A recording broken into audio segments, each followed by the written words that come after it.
हाय सब लोग, आपका स्वागत है हमारे चैनल क्लास फॉर नेशन में।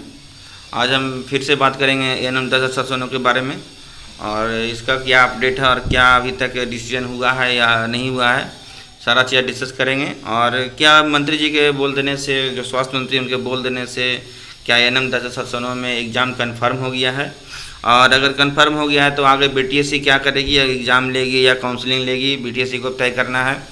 और दूसरी बात यह है कि क्या अब सरकारी नौकरी के एडवर्टीजमेंट नोटिस का कोई महत्व नहीं है कि उसको जब चाहा जब तोड़ मड़ोड़ के कुछ भी कर सकते हैं, एडवर्टीजमेंट नोटिस का कोई औचित्य नहीं रह गया है क्या।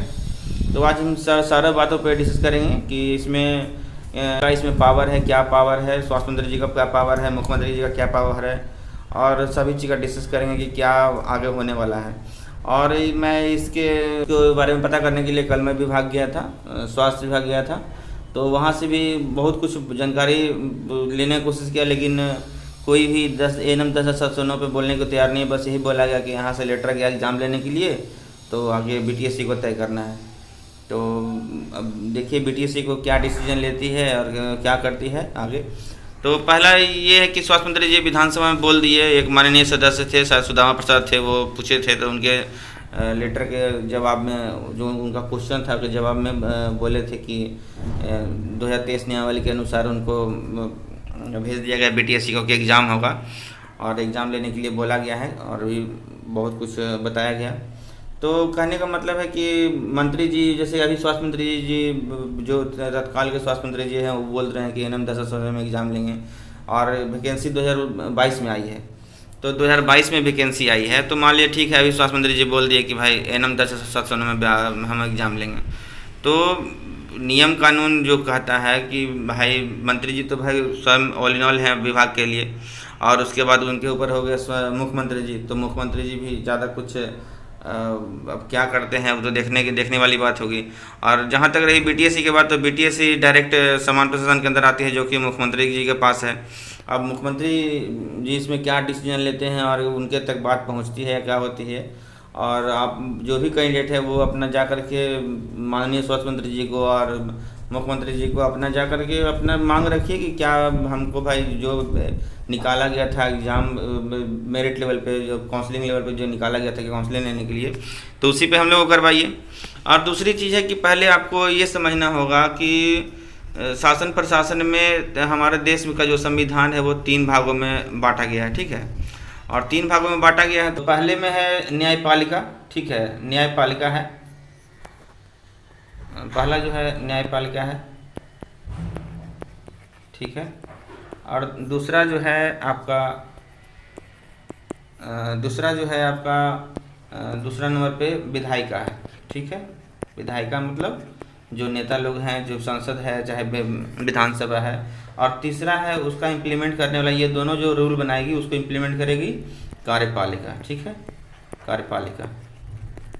तो ये आपको समझना पड़ेगा कि ये तीनों स्तंभ है हमारे शासन प्रशासन जो भी है संविधान में लिखा हुआ है। और चौथा स्तंभ है मीडिया को बताया गया, चौथा स्तंभ बताया गया, वो कोई संविधान में ऐसा नहीं है, लेकिन मीडिया को बताया गया। लेकिन अब मीडिया भी तो अब आजकल भाई वो सरकार के हिसाब से ही चलती है, जो सरकार बोलती है उन्हीं के हिसाब से चलती है, तो मीडिया पे भी ज़्यादा कुछ भरोसा उतना है नहीं लोगों को। तो कहा जाए कि अब जैसे कि अब समझने वाली बात होगी ये कि जो जैसे कि जो भी विधायिका में है, जो शासन प्रशासन चलाती है, संसद हो, विधानसभा हो, ये विधायिका में आती है। तो जो भी नियम कानून बनाते हैं तो उसको कार्यपालिका, तो जब से मंत्री बनते हैं तो वो भी आके एक कार्यपालिका का अंग हो जाते हैं, ठीक है। मंत्री बनने के बाद कार्यपालिका के वो अंग हो जाते हैं। तो भाई कहने का तात्पर्य ये है कि कार्यपालिका ही सब कुछ नहीं है।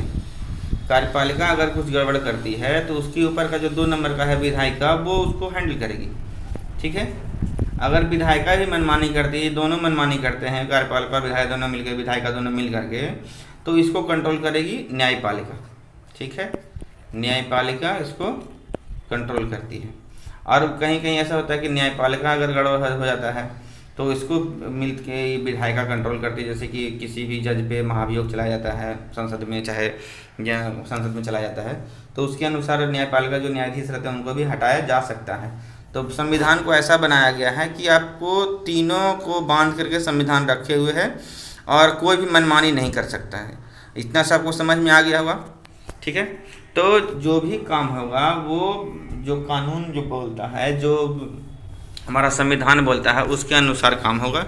और सरकारी नौकरी का जो एडवर्टीजमेंट निकलता है तो उसमें संशोधन करना है तो वो एक नियम के तहत संशोधन होगी, ना कि किन्हीं के बोल देने से संशोधन होगी। उसके लिए एक प्रॉपरली आपको कानूनी रूप से आपको चलना होगा, जो संविधान में हमको लिखा हुआ है उसके अनुसार चलना होगा, तभी जा कर के ये वैकेंसी क्लियर होगी और उसमें एग्ज़ाम होगा।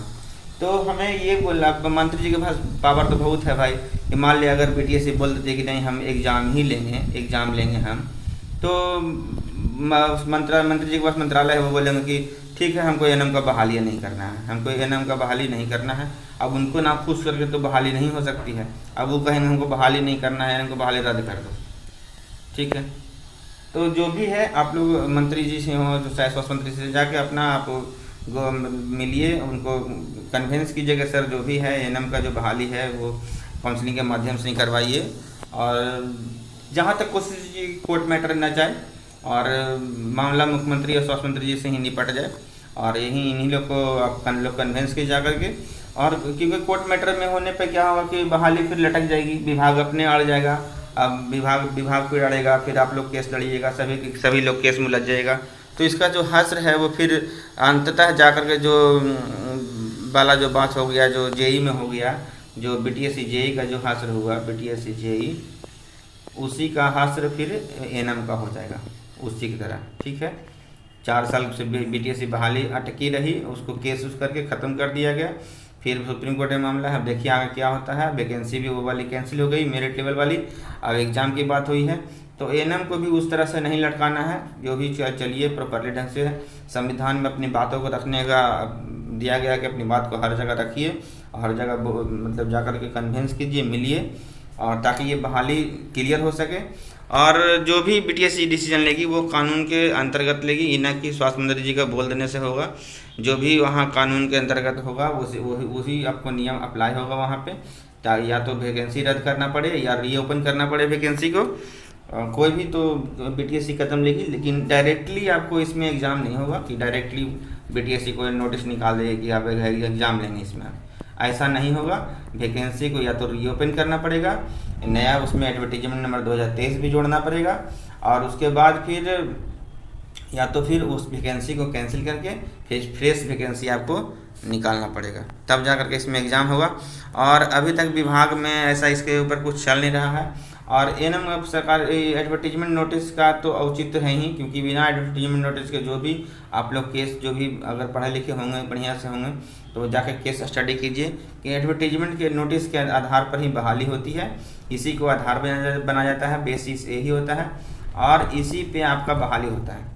तो जो भी आपको मैंने समझाया, न्यायपालिका, विधायिका और कार्यपालिका को समझ में आया होगा कि हर लोग संविधान में बंधे हुए हैं, कोई भी मनमानी नहीं कर सकती है, कोई भी हो, सभी संविधान के अंतर्गत हैं। जज तक भी संविधान के अंतर्गत ही आना है, ना प्रधानमंत्री मनमानी कर सकते हैं, ना मुख्यमंत्री मनमानी कर सकते हैं, और न राष्ट्रपति मनमानी कर सकते हैं। सभी को एक दूसरे के लगाम को दिया गया है कि अगर कोई भी इधर उधर जाएगा तो उसको पकड़ के रखा जाएगा, कोई किसी को हिलने नहीं जाएगा, देश डोलेगा नहीं। तो जो भी नियम जो भी होगा इसमें बहाली में आपको कानून के अंतर्गत होगा, और कानून के अंतर्गत हमको ज़्यादातर चांस ये लग रहा है कि अगर एकदम अड़ जाएंगे भाई हमको एग्ज़ाम लेना है तो वैकेंसी को कैंसिल ही करना पड़ेगा, और नहीं तो स्टूडेंट फिर अड़ जाएंगे, नहीं हम काउंसलिंग ही देंगे, हम काउंसलिंग के सिवा कुछ लेंगे नहीं, तो फिर केस होगा, कोर्ट केस होगा, फिर वैकेंसी लटकेगी। अब सरकार क्या चाह रही है नहीं चाह रही है, और जो भी हो।